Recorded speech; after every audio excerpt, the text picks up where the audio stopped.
RCB কি কাজ তুমি জানো নি? না, জানো না তাইলে এটা নিয়ে এত প্রশ্ন করার কোনো মানে আছে? আপনি এতগুলা সার্কিট ব্রেকার লাগাইছেন কি জন্য? এটা দুইটা রুমের জন্য দুইটা সার্কিট ব্রেকার লাগাইছি। উপর একটা ডাবল ফোল্ডার এটা হচ্ছে আরসিসিবি। লাগানো কোনো দরকার আছে? আগে দেখছি মানুষে এমনি এমসিসিবি দিয়ে চলে গেছে গা। আর এটা তো তুমি সম্পূর্ণ ভুল কথা বললা। এখন বর্তমান যুগ কি আপডেট, আপডেটের যুগে আসে তো তোমরা এখন ওই ভুল যুগে পড়ে থাকো, তাহলে তো হবে না। এই আরসিসিবির কাজ কি তুমি জানো? আরসিসিবির কি কাজ তুমি জানো নি? না, জানো না তাইলে এটা নিয়ে এত প্রশ্ন করার কোনো মানে আছে? আরসিবি হচ্ছে মূলত লিকেজ কারেন্ট প্রোটেকশন দেওয়া থাকে।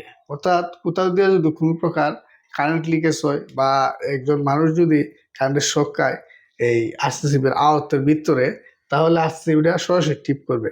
অর্থাৎ এই যে আরসিবি আমরা লাগাইছি, আরসিবি হচ্ছে 0.3 মিলি এম্পিয়ার। একজন মানুষের ভিতর দিয়া যদি 0.3 মিলি এম্পিয়ার কারেন্ট প্রভাবিত হয়, সেক্ষেত্রে এই আরসিবিটা টিপ করে ফেলবে। কথা বুঝতে পারছো? এই জন্য অবশ্যই প্রত্যেকটা বাসা বাড়িতে আরসিবি লাগাইতে হবে। এবং বিশেষ করে অনেক সময় আমরা দেখতে পাই বৃষ্টির দিনে বজ্রপাত হয়, সেক্ষেত্রে বাহিরে বজ্রপাত হইলেও কিন্তু এই আরসিবিটা যদি এই প্রত্যেকের বাসায় থাকে, সেক্ষেত্রে ওভার যে ভোল্টেজটা আসে, সেই ভোল্টেজটা কিন্তু এই আরসিবি পাওয়ার ফলে ফল কারেন্ট হিসেবে এটা টিপ করে দিবে। কথা বুঝতে পারছো? তো এটা খুবই গুরুত্বপূর্ণ।